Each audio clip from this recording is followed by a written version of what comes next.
Progress Test, Unit 9. 1.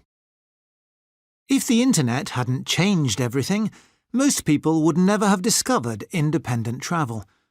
We would still book our holidays at a travel agent's, going on big group tours and not learning about the local people and culture. Now, of course, we can just book everything cheaply online, going where we want, when we want.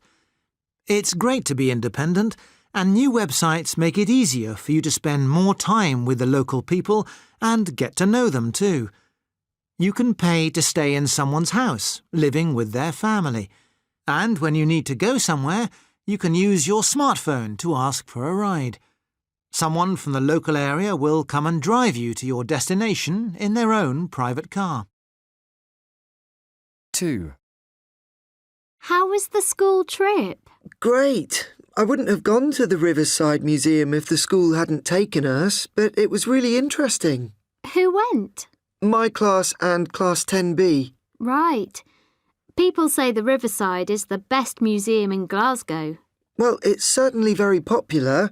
It was full of tour guides showing groups around, and it would probably have been even more crowded if we'd gone at the weekend. What did you see? Well, there are lots of interesting old trains, buses and cars, but the best thing was the museum building itself.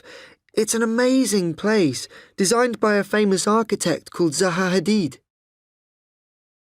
3.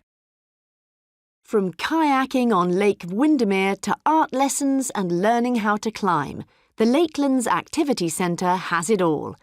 There are activities for all ages at the centre, so you'll certainly find something to do, enjoying amazing views and great company at the same time. We're right next to Lake Windermere, quite possibly the prettiest place in Britain. Both school groups and families can stay at the centre campsite, sleeping under the stars. Or you can enjoy the comfortable rooms at the Lakeview Hotel, recently built nearby. We're open every year from April to October, so come along. There's something for everyone at the Lakelands Activity Centre. 4. Right. Well, our bus is getting close to Nuwara Eliya, one of the highest and coolest places in Sri Lanka.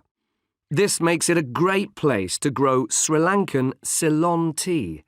But the town wouldn't have become famous for tea if one man hadn't brought tea plants here from China in 1847. His name was James Taylor, and we'll hear more about him later. Now, before we arrive in Nuwara Eliya, we're going to stop at a tea factory and farm. There we'll take a short tour, learning how tea is produced.